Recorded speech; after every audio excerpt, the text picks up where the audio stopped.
Hello friends, this is Eden from Eden's Kitchen. Today I will be cooking chicken with pineapple chunks. Okay, here are the ingredients. Chicken, nakakat na to into chunks. Ito po.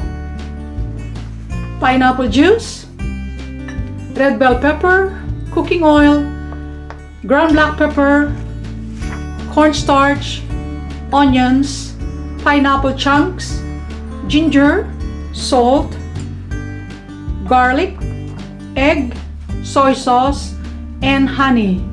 And also, you can check the proper measurement down below after finishing this video. Okay, let's start cooking. Okay, first let's marinate the chicken with cornstarch, salt,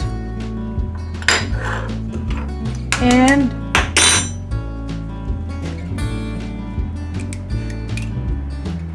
itong egg white.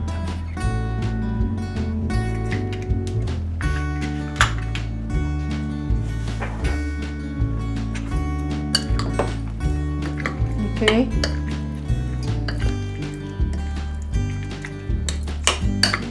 Mix it properly.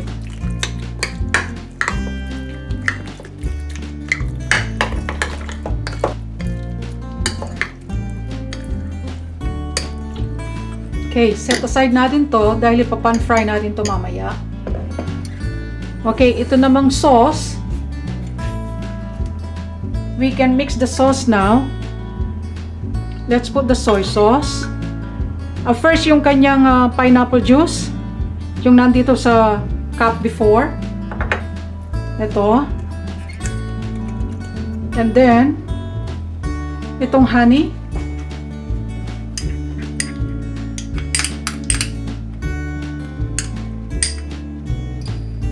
Para naka-ready na siya.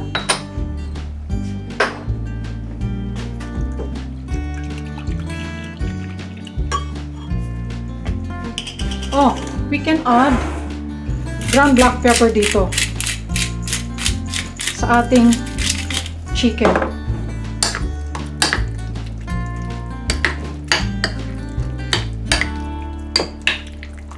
Okay.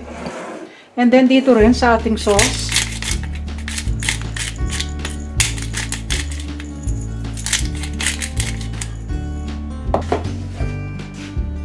Tsaka cornstarch.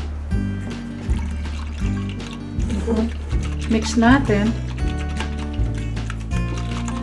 para later ready na siya.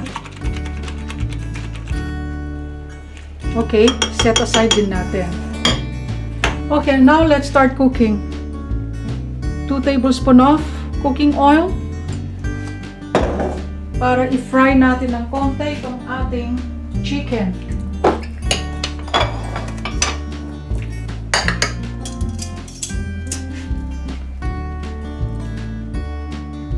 Let's put the chicken.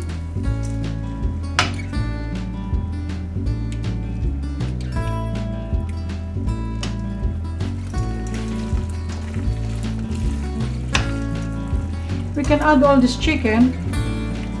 Kaya lang, i-make sure nyo na naka-separate ito.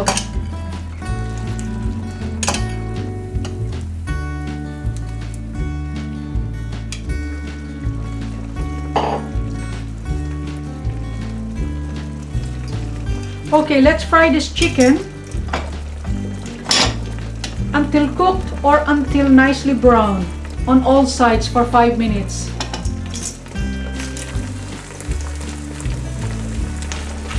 Yan, make sure naka-separate silang ganon.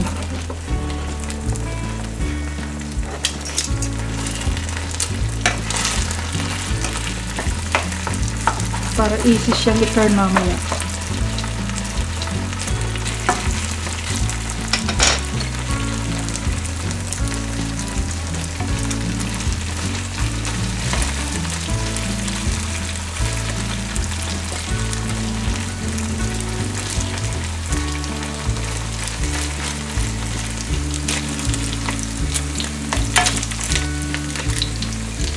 Okay, let's try one. Kung done na siya.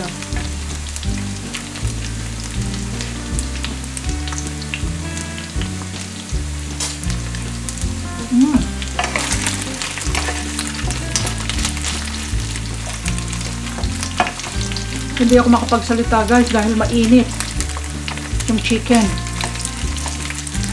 But this is the type of texture I want. I'm looking for yung crispy siya and golden brown.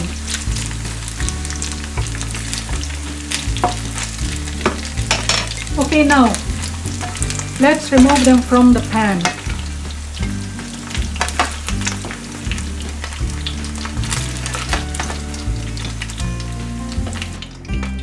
Okay, set aside natin yon. And then, in the same pan, let's saute the onions. Yeah. Parang stir fry to.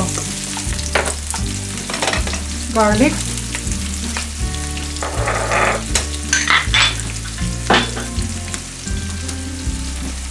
Ginger.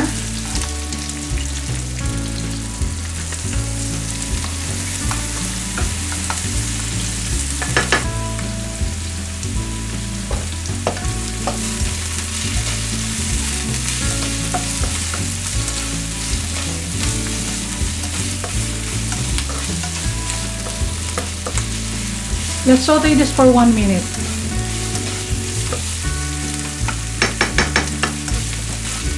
Okay, let's add the bell pepper.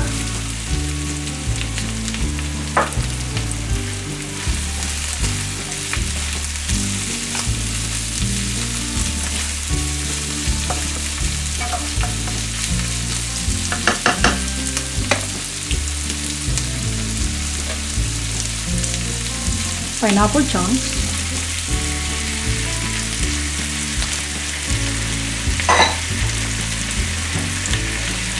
Just stir this like this for a minute.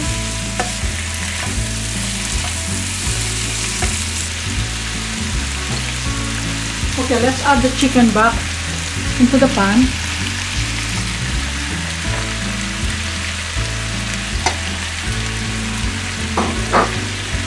Let's toast it ng ganito. A quick toast lang na ganyan. Okay, let's pour the sauce.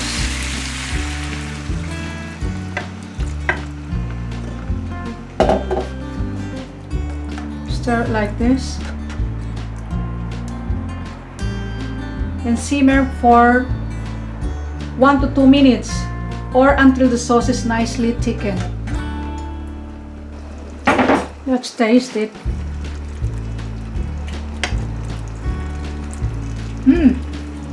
Oh my god, it's delicious,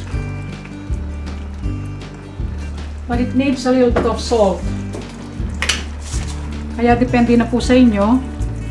Kung halimbawa kailangan pa ng salt, magdagdag ng salt.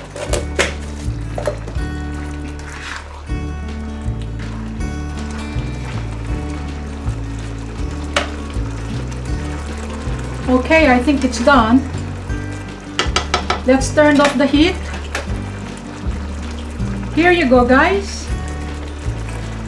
our chicken with pineapple chunks. Ililipat na natin sa isang serving plate at pwede na natin siyang iserve. Sana po nag-enjoy kayo. Thank you so much and see you next time. Happy cooking! Ayan po ang ating finished product, chicken with pineapple chunks.